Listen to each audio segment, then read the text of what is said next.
Bonjour frères et sœurs en Christ. C'est le dimanche de Gaudété, le dimanche de la joie. Pourtant, la lecture du jour commence en prison. Le plus grand des prophètes, Jean-Baptiste, doute. Es-tu celui qui doit venir? Si même le plus grand doute, qu'en est-il de nous? Jésus ne répond pas par un oui spectaculaire. Il répond par une liste de ce qui est visible. Les aveugles voient, les boiteux marchent.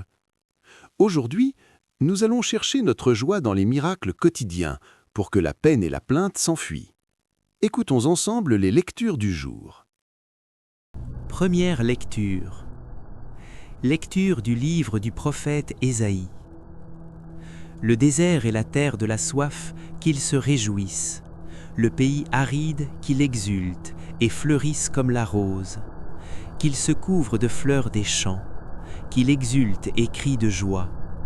La gloire du Liban lui est donnée, la splendeur du Carmel et du Saron. On verra la gloire du Seigneur, la splendeur de notre Dieu. Fortifiez les mains défaillantes, affermissez les genoux qui fléchissent. Dites aux gens qui s'affolent, soyez forts, ne craignez pas. Voici votre Dieu, c'est la vengeance qui vient, la revanche de Dieu. Il vient lui-même et va vous sauver. Alors se dessilleront les yeux des aveugles et s'ouvriront les oreilles des sourds. Alors le boiteux bondira comme un cerf et la bouche du muet criera de joie. Ceux qu'a libérés le Seigneur reviennent. Ils entrent dans Sion avec des cris de fête, couronnés de l'éternelle joie. Allégresse et joie les rejoindront, douleur et plainte s'enfuient. Parole du Seigneur.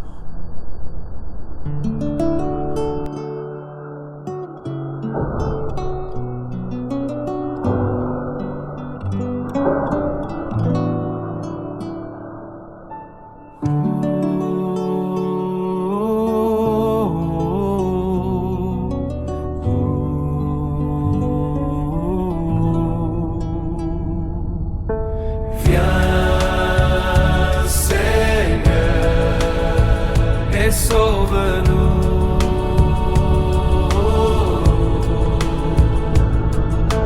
Viens, Seigneur, et sauve-nous. Le Seigneur fait justice aux opprimés, aux affamés. Il donne le pain, le Seigneur délie les enchaînés. Viens, Seigneur, et sauve-nous. Le Seigneur ouvre les yeux des aveugles. Le Seigneur redresse les accablés. Le Seigneur aime les justes. Viens, Seigneur, et sauve-nous. Le Seigneur protège l'étranger. Il soutient la veuve et l'orphelin. D'âge en âge, le Seigneur régnera. Viens, Seigneur, et sauve-nous.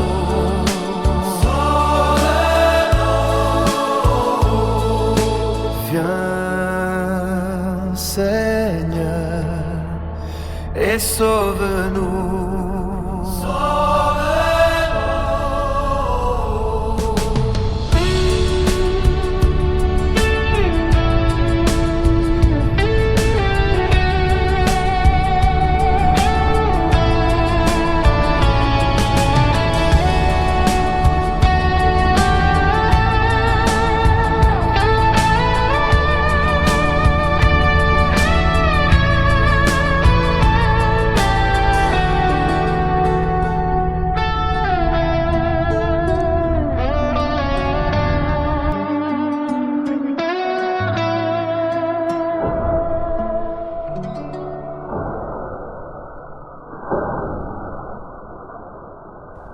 Deuxième lecture.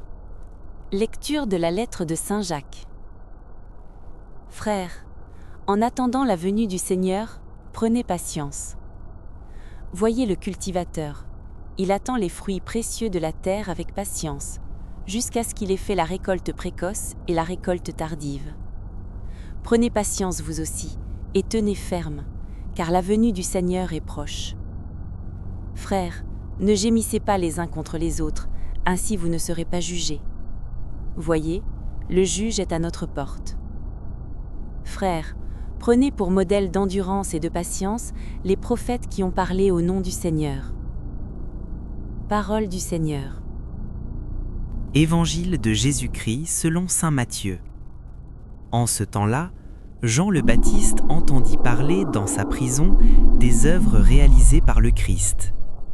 Il lui envoya ses disciples et par eux lui demanda : « Es-tu celui qui doit venir ou devons-nous en attendre un autre ?» Jésus leur répondit : « Allez annoncer à Jean ce que vous entendez et voyez.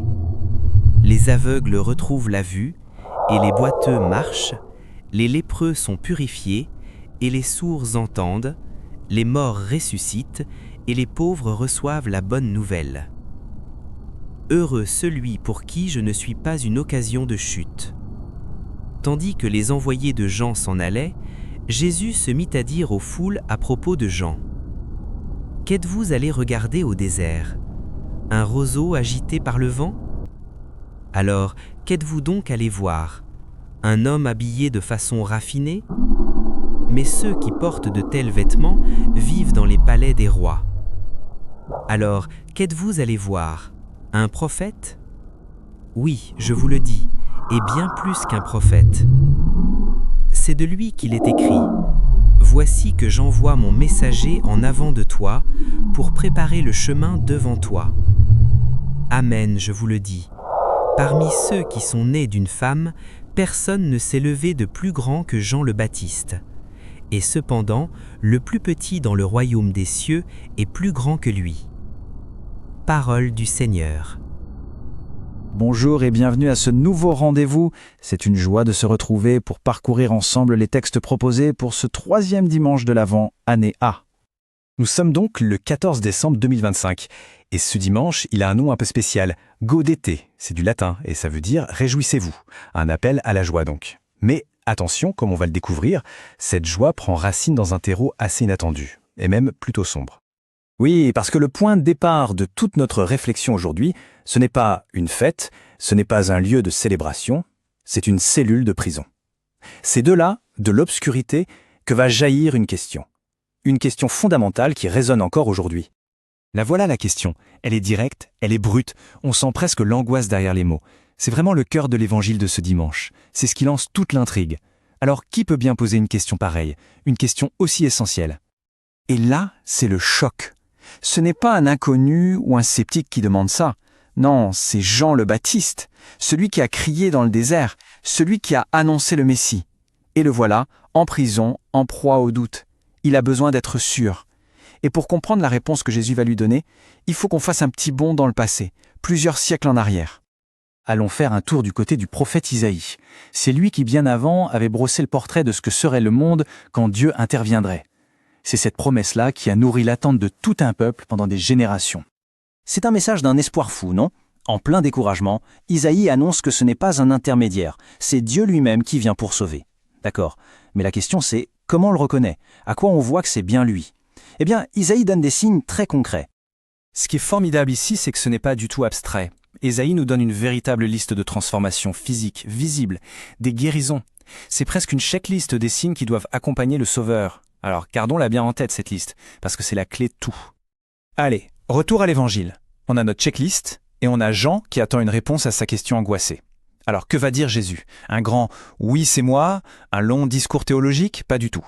Sa réponse va être bien plus puissante. Il va répondre par des faits. Et voilà, la réponse, elle est là, éclatante. Jésus dit aux envoyés de Jean « Allez rapporter ce que vous entendez et ce que vous voyez ». Et ce qu'il voit, eh bien ça correspond point par point à la prophétie d'Isaïe. La preuve, elle n'est pas dans les mots, elle est dans la réalité qui change. C'est la promesse qui se réalise sous leurs yeux. La bonne nouvelle, elle est proclamée par des actes de guérison, de libération. D'accord, la promesse est en cours de réalisation. Mais pour nous aujourd'hui, qu'est-ce que ça veut dire? Comment vivre cette attente? C'est là que la deuxième lecture, une lettre de Saint Jacques, vient nous éclairer sur la bonne attitude à avoir. Cette image du cultivateur, elle est magnifique. La patience dont on parle ici, ce n'est pas juste attendre passivement que le temps passe. Non, c'est une patience active, pleine d'espérance. C'est celle de l'agriculteur qui a semé et qui sait que sous la terre, invisible, la vie est à l'œuvre. Il veille, il fait confiance, il sait que ça va apporter du fruit. Et tout ça, ça nous ramène à notre mot du jour, gaudéter, réjouissez-vous. On comprend mieux maintenant.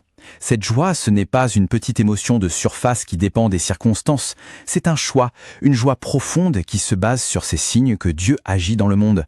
Une joie qui, et c'est ça le plus fou, peut totalement coexister avec l'épreuve. Exactement comme la question de Jean qui a jailli du fond de sa prison. Finalement, la question de ce dimanche, elle nous est retournée. Si Jésus a dit « regardez et écoutez », alors c'est aussi une invitation pour nous. Au milieu de nos propres doutes, de nos prisons personnelles ou collectives, à quels signes est-on appelé à faire attention? Quels sont ces petits miracles de guérison, ces petites libérations, ces signes de vie nouvelle qui nous appellent à l'espérance et à la joie de gaudéter? C'est la question que ce dimanche nous laisse pour la semaine. Jean-Baptiste a douté, car la réponse de Jésus n'était pas assez spectaculaire. Mais l'apôtre Jacques nous dit « Tenez ferme, car le juge est à la porte ». La joie de gaudéter, c'est de reconnaître que Jésus est là, dans les petites victoires, dans la patience du cultivateur, dans la guérison d'une parole, dans la bonne nouvelle que tu as reçue ce matin. Votre mission ce dimanche, prenez votre journée gaudéter. Cherchez 5 choses simples qui sont une raison de joie et de gratitude et remerciez Dieu pour elles. Ce n'est pas de l'optimisme forcé, c'est la reconnaissance des œuvres du Christ. Prions ensemble. Seigneur Jésus, ouvre mes yeux aux miracles que tu fais. Je te donne mon doute et mon impatience. Affermis mes genoux qui fléchissent. Fais fleurir mon désert intérieur, comme la rose. Remplis-moi de l'éternelle joie de ton salut proche. Amen.